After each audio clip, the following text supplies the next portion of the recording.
Now, we know this election is going to be tight. It's going to be tight here in Wisconsin. It's going to be tight all across the country. And it's going to be tight because a lot of Americans are still struggling.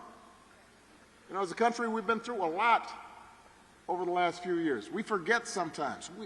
A historic pandemic wreaked havoc on communities, on families, on businesses. And then disruptions from the pandemic caused price hikes that put a strain on family budgets. And people started feeling like no matter how hard they worked, they were just treading water. So I understand why folks are looking to shake things up. I get it. What I cannot understand is why anybody would think that Donald Trump will shake things up in a way that's good for you. That I do not understand. Because there is absolutely no evidence that this man thinks about anybody but himself. I've said it before. Donald Trump is a 78-year-old billionaire who hasn't stopped whining about his problems since he came down that golden escalator 9 years ago. And when he's complaining 2, 3 in the morning. He's texting. What's he doing? When he's not complaining, he's trying to sell you stuff. Have you noticed that? Who does that? You're running for president and you're hawking merchandise. Gold sneakers, $100,000 watch. Supposed to be Swiss watch, he says. The best watch. Why are you selling the watch? What are you doing? My favorite is the Trump Bible. True story.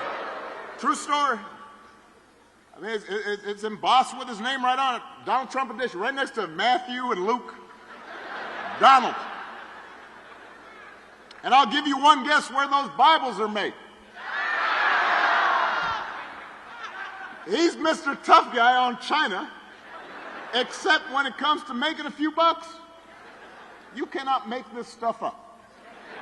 You really can't. If some of this stuff happened on Saturday Night Live, you'd be like, all right, that's going too far. That didn't really happen. But it did. And he's doing it because what he cares about is his ego and his money and his status. He's not thinking about you. He sees power. He sees you as a means to his ends. He wants the middle class to pay the price for another huge tax cut that would mostly help him and his country club buddies. He doesn't care if he costs more women their reproductive freedoms because apparently it doesn't affect his life.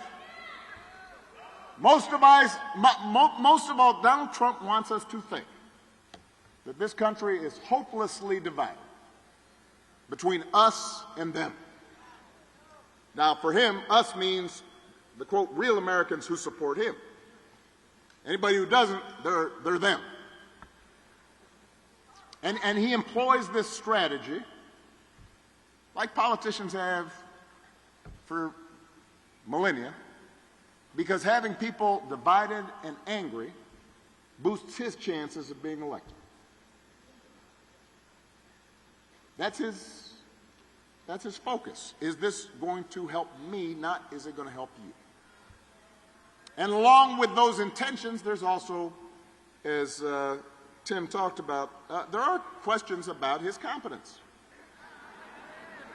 I mean, he's out there giving 2-hour speeches. It's like Fidel Castro just keeps on talking. It's just word salads. The other day he had a town hall meeting. Now, I've done my share of town hall meetings.